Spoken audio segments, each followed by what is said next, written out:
Bonjour, je suis ravie de vous retrouver pour un nouveau numéro de Loi 1901.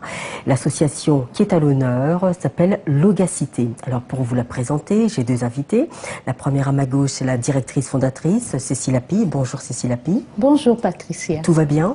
Ça va, ça va. Ça va. Oui. Et puis à ma droite, Françoise Djambou, qui est la vice-présidente de Logacité. Vous allez bien aussi, Françoise? Très bien, merci. Très bien. Alors, merci mesdames d'avoir répondu à notre invitation. Vous allez nous présenter votre association Logacité. Alors, comment est venue justement cette idée de créer, d'avoir créé Logacité? Tout d'abord, je ne m'y attendais pas du tout de formation journalistique parce que j'ai fait l'école de journalisme, diplômée de l'école de journalisme, ESJ et CFPJ. Donc, je me suis confrontée aux discriminations à l'embauche. Et j'étais la seule noire de ma promotion qui n'avait pas trouvé de travail. Donc, je me suis dit, pourquoi ne pas créer une association pour aider des personnes à s'intégrer, à s'insérer professionnellement à travers les médias pour rester dans le secteur d'activité que j'aimais. Et j'étais passionnée par le journalisme parce que mon père, Monsieur Tho Martin, était journaliste, reporter, caméraman à Cameroun Actualité avant la CRTV, accrédité à la présidence. Donc, j'étais très admirative de son travail, de son métier.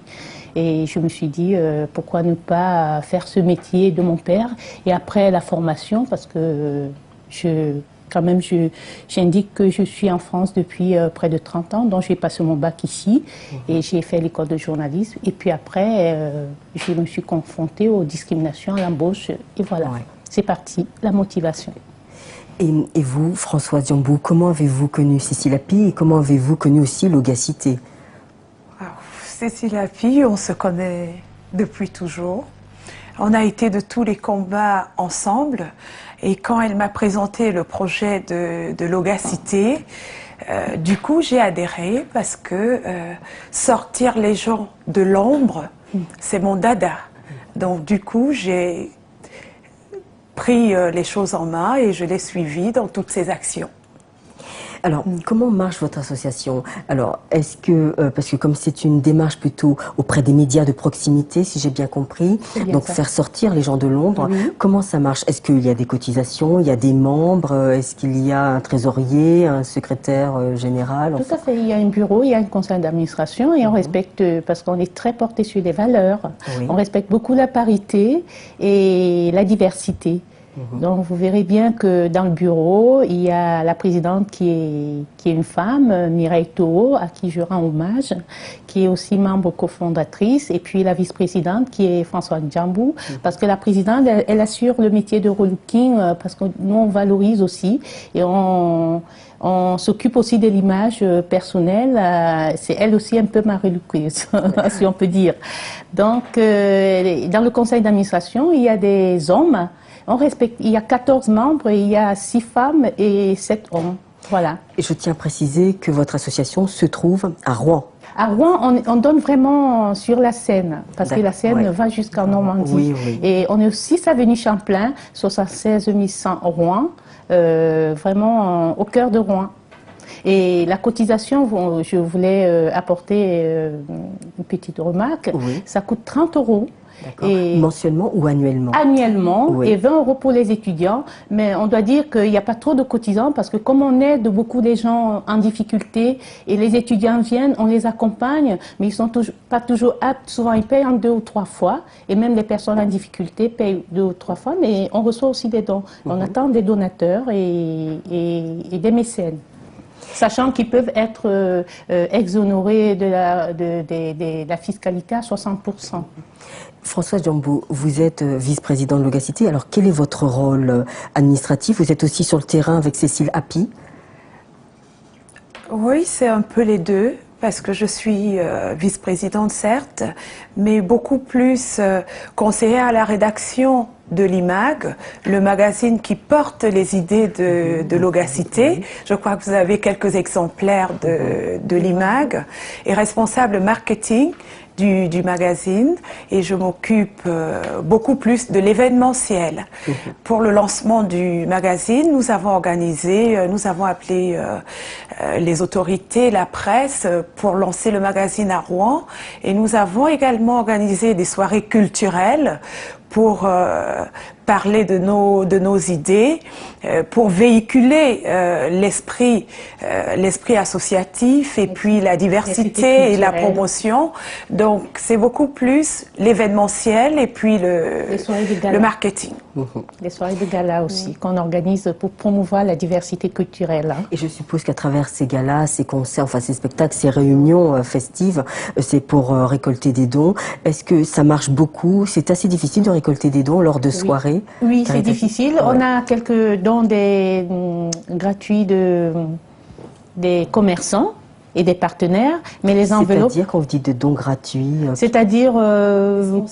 oui, des sponsors qui nous font, les fleuristes qui nous font des bouquets de fleurs, les marchands exotiques qui nous font des corbeilles de fruits exotiques, dons naturels. Mais en ce qui concerne vraiment les chèques, c'est encore difficile. Donc c'est pour ça qu'on lance un appel aux mécènes, aux donateurs. Pour le moment, on en a 3. La fondation BNP Paribas, qui nous a octroyé un peu d'argent là pour les talents des cités, et puis la caisse d'épargne, et là prochainement peut-être avec ce qui se passe actuellement, trophée diversité, trophée EDF. On espère récolter beaucoup de clics sur notre site pour pouvoir avoir un peu de dons, parce qu'on est sélectionné. D'accord. Voilà. Alors, vous nous avez apporté des images. Là, on vous voit beaucoup sur le terrain. La première vidéo, vous êtes en train de recevoir donc des médailles. Nous allons regarder et puis vous allez commenter, nous expliquer c'est dans quelle soirée et à quel moment ce prestige a eu lieu. Voilà. Merci. On lance la première vidéo, cette remise de médailles. C'est alors qu'on impulsé la création de l'association Domicile. Ces actions mettent en lumière. Donc là, je suppose que c'est la mairie de Rouen. Oui. Voilà. Donc ça s'appelle Médaille européenne. Étoile européenne, dévouement civil et militaire pour récompenser l'exemplarité des personnes qui aident les plus démunis et les plus faibles. Alors, de votre côté, parce que quand vous dites que vous utilisez justement les médias de proximité, quelle est votre démarche, votre action, votre mission auprès des gens qui sont démunis? Oui, mais on les accompagne parce que, comme je vous ai dit, dans les rouages, étant en France depuis 30 ans, on connaît l'administratif, donc j'apporte vraiment ma connaissance du droit, parce que j'ai aussi un diplôme en droit, par rapport à l'insertion professionnelle. On les oriente, on les accompagne avec le bureau, on travaille beaucoup et on a des salariés, on est 3 salariés, parce que là, je suis salariée, et c'est le quotidien. Donc on essaye de valoriser leurs compétences, dans l'insertion professionnelle, valoriser les métiers et puis aussi le savoir-faire et puis... C'est-à-dire que vous appelez par exemple, vous connaissez un entrepreneur, vous avez justement quelqu'un en face de vous qui aimerait intégrer une entreprise dans ce domaine, vous appelez cet entrepreneur et vous dites voilà, j'ai une candidature pour vous, est-ce qu'on peut venir avec vous, vous la présenter, c'est ça? On a une carte d'adresse, on recommande pour ça, on a des petites cartes de correspondance et ça c'est très important. On met la signature et on envoie à la personne pour aller se présenter et souvent ça marche, même dans les métiers et aussi à la NPE pour trouver facilement, accompagner facilement des personnes que nous recevons, même des gens qui ne sont pas des adhérents, des membres, ils viennent, ils frappent à la porte et on les reçoit et après ils nous disent heureusement que vous êtes là et on se demande, on se rend compte qu'on est en train de faire un travail d'intérêt général, même comme on n'a pas toujours des subventions appropriées parce qu'en ce moment, il faut le dire, avec la baisse de la dotation d'État, les taxes professionnelles, les subventions sont en train de fermer les portes. Mais on s'accroche avec l'aide du conseil d'administration qui nous soutient beaucoup et qui, à travers les relations, on essaie de frapper aux portes pour demander un peu d'argent et on téléphone aussi aux instances nationales. On n'hésite pas d'aller dans les ministères aussi leur dire, et ils sont très admiratifs de ce que nous faisons. Parce que c'est une première, c'est très novateur. Alors qu'est-ce que vous appelez novateur? Parce que pour moi, quiconque peut sortir un magazine, qu'est-ce qui est novateur dedans? Oui, enfin, sans casser, voilà. Oui, sortir un magazine, c'est facile, mais sortir un magazine pour